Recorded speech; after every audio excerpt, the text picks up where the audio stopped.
Good day, everyone. Happy Monday. I hope you're having a great day. Here's your news report, stimulus check update, and stimulus package update for Monday, March 1st. In today's video, I will be bringing you up to date on the latest stimulus news, including the status of the third stimulus check. Top Democratic senators are saying that a stimulus relief bill is now easier to pass, which is awesome news. Please make sure to watch until the end of this video to learn what components of President Joe Biden's $1.9 trillion stimulus relief package are being dropped. But before this video starts, I will be giving away another $50 Amazon gift card this Friday. To enter the giveaway, all you have to do is subscribe to my channel, like this video, and comment below. Alrighty, everyone. So, Democratic Senator Dick Durbin of Illinois just told reporters that he was unaware of any major issues over which Democratic caucus is likely to be split as the chamber takes up the economic relief bill. I am really happy that the Democratic lawmakers are on the same page. More stimulus needs to be passed as soon as possible. It appears that this is going to be led by Democrats without any Republican support. Is there anything that could happen in the next 24 hours you think that's going to change that dynamic? I see no desire on the part of my Democratic colleagues to work with Republicans. This is the first time in 5 pieces of legislation prior that this is a straight partisan play. We've spent $4 trillion together in bipartisan packages. We have $1 trillion unspent that's working its way through the system, $60 billion in education assistance alone. This is so riddled with wasteful spending. Barriers to our recovery, like paying people more to be on unemployment than to be in their previous job. It's fraught with bailouts like union pension bailouts and rewarding behavior that pre-existed COVID with cities and states who are fiscally irresponsible. It's hard to cover all the ground of how bad this bill is. It's not disaster relief for the most part. It's a disaster in and of itself. I can't imagine a single Republican voting for this. Congresswoman Stevens, is there an opportunity for any type of compromise here? I would say the time to act is now, and I believe that colleagues on the other side of the aisle, when push comes to shove, are going to join us, and I'm going to tell you why. This is triage. We just recognized 500,000 lives lost to this pandemic. We all know we need the funding for the vaccines, the testing. We're long overdue with some of the economic provisions of this bill, the $1,400 stimulus check, the monies needed to reopen our schools fully and safely. We're talking personnel dollars here. And just take it from the economists and those who are supporting this bill outside the chamber. We've got the U.S. Chamber of Commerce supporting this bill. We've got the U.S. Conference of Mayors.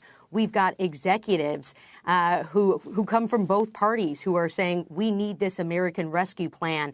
Stabilize the health of this country, stabilize the economy. Congresswoman, though, how important, I understand the arguments on both sides. The question I'd ask you is how important early on, especially in the beginning here of the Biden administration, is it for there to be any kind of compromise at all? Because clearly there is no compromise as of now. And there are some, you have to think that there's some merit or meritorious views on the other side at some level, right? And so is there nothing that can happen between now and then? Sounds like not. This is a bit of a game of chicken with the idea that maybe you pull a couple over, but who do you think is getting pulled over? Well, I just say look at where the American people are. The American people are with this legislation. Over 60% want to see this get done. My constituents are asking me, when are we going to see the next round of stimulus checks? When are we going to have the certainty for our municipalities and for our schools?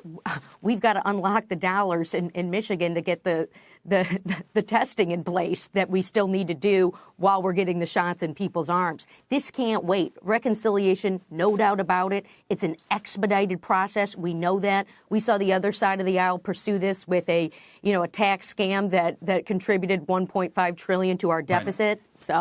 This past Saturday, the House of Representatives passed the stimulus legislation and reiterated that they need to send the bill to President Joe Biden's desk by March 14. And according to Senator Durbin, the passage of President Biden's $1 trillion stimulus relief bill will be much more smoother now that the bill has already passed the House and that the proposed minimum wage increase has already been set aside. Joe Biden is scheduled to meet with a group of moderate Democratic senators today as the White House tries to finalize the details of the third stimulus bill so that Biden may sign the bill into law. Senator Dick Durbin stated the task of passing the $1 trillion economic relief bill was made less complicated after the Senate parliamentarian ruled last week that a proposed minimum wage increase does not qualify under the fast-track budget rules.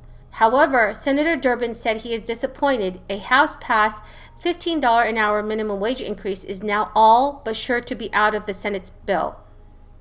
But he acknowledged that the ruling puts aside a proposal that could have cost the votes of moderate Democrats.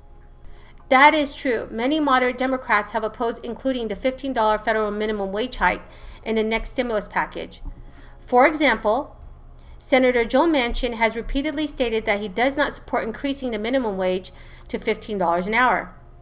When asked if he supported the provision, Senator Manchin said, "No, I'm not. I'm supportive of basically having something that's responsible and reasonable." Moderate Democrats may have chosen to vote against a relief bill if the bill included a $15 federal minimum wage hike. Senator Durbin said he does not expect Vice President Kamala Harris to take steps to disregard the Senate parliamentarian's position, despite calls by some House Democratic progressives that she do so. He also stated, "I don't think that's going to work. I hope that we can think very seriously about dealing with the minimum wage in different venue."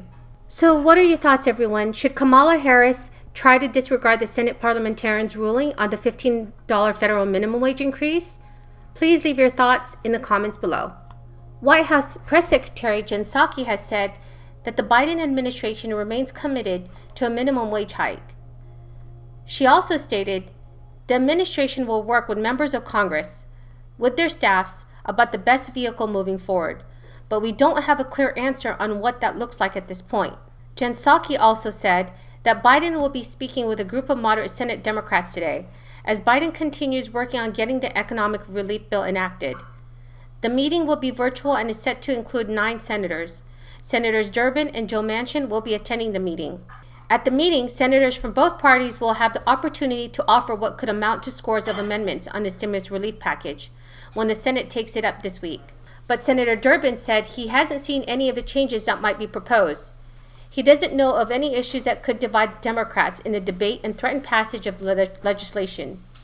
I hope that Democrats are able to come to an agreement quickly. Americans cannot wait any longer for their third stimulus checks. All right, everyone, that is the end of the video for this afternoon. I hope you found this video helpful.